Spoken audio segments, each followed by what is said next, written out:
السلام علیکم، امید ہے آپ سب خیریت سے ہوں گے۔ میں Shabana Aman, welcome to my channel Shabana's voice tips and ٹوٹکا۔ آج میں آپ کے لیے لے کر آئی ہوں گھر کے چھوٹے موٹے کام آسان کرنے کے لیے چھوٹے موٹے ٹپس اینڈ ٹوٹکے۔ دہی بڑوں کو نرم بنانے کے لیے پیسی ہوئی دال میں 2 چائے کے چمچ دہی ڈال دیں۔ اس دال سے بنے ہوئے بڑے نہایت نرم اور مزیدار ہوں گے۔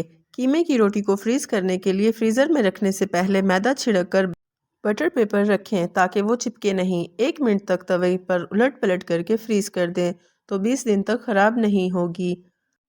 اگر سالن میں مرچ تیز ہو جائے تو 1 پیاز براؤن کر کے اخبار پر پھیلا دیں۔ تھوڑی دیر میں خستہ ہو جائے تو ہاتھ سے کچل کر سالن میں ڈال دیں اور 1 لیموں کا رس ڈال دیں، مرچ کم ہو جائے گی۔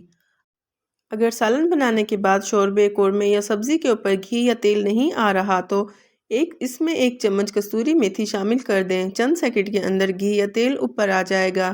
اگر پنیر رکھے رکھے سخت ہو گئی ہے تو 1 ململ کے کپڑے کو سرکے میں بھگوئیں اور پنیر کو اس میں لپیٹ کر رکھ دینے سے یہ نرم ہو جائے گی۔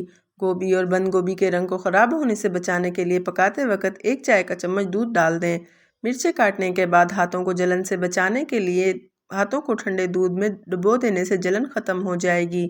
جتنے پیاز استعمال کرنے ہوں ان کو رات کو 1 پلاسٹک کی تھیلی میں ڈال کر اچھی طرح تھیلی بند کر کے فریج میں رکھ دیں۔ انہیں کاٹتے وقت آنکھوں سے پانی نہیں بہے گا۔ مٹروں کو ابالنے کے بعد فوراً ان پر ٹھنڈا پانی ڈال دیا جائے تو ان کی سبز رنگت بہت خوشنما رہتی ہے۔ اگر ڈاک کے ٹکٹ کسی جگہ پڑے پڑے آپس میں چپک گئے ہیں تو ان کو علیحدہ کرنے کے لیے فریج میں رکھ دیں۔ کچھ دیر بعد آسانی سے علیحدہ ہو جائیں گے اور ان کی گوند بھی قابل استعمال رہے گی۔ سلاد کے پتوں کو دھو کر ان کی ڈنڈیاں ایسے پانی بھرے پیالے میں رکھیں جس میں برف کی کچھ ڈلیاں اور لیموں کے رس کے چند قطرے ملائے ہوں۔ اس طرح سلاد یا سبز پتوں والی سبزیاں تر و تازہ رہیں گی۔ پالک کو ابالتے ہوئے اگر چٹکی بھر میٹھا سوڈا ڈال دیا جائے تو اس کی سبز رنگت برقرار رہتی ہے۔ قیمتی اور نازک قسم کی کراکری کو پیک کرتے ہوئے یا الماری میں رکھتے ہوئے ہر 2 پلیٹ کے درمیان کاغذ رکھیں، اس طرح ان پر نامعلوم خراش نہیں پڑے گی۔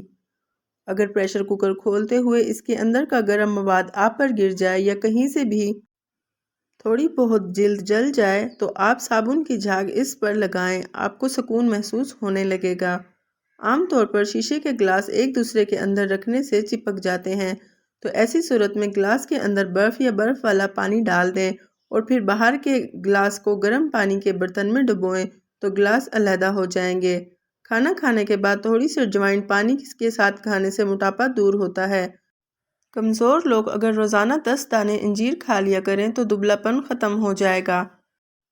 ٹماٹروں کی سروں پر اگر تھوڑا سا موم لگا کر رکھ دیں تو کئی دن تک ٹماٹر تازہ رہیں گے۔ پپیتا سینے کے بلغم کو ختم کرتا ہے اور پیٹ کے امراض کے لیے مفید ہے اور نظام ہضم کو درست کرتا ہے۔ جن لوگوں کے پاؤں میں پسینہ بہت آتا ہے وہ جوتے پہننے سے پہلے پاؤں کے تلووں پر پھٹکڑی پیس کر لگا لیں تو پاؤں میں پسینہ نہیں آئے گا۔ مزید ایسے ٹپس اور ٹوٹکوں کے لیے میری ویڈیو کو لائک اور چینل کو سبسکرائب کریں۔ شکریہ۔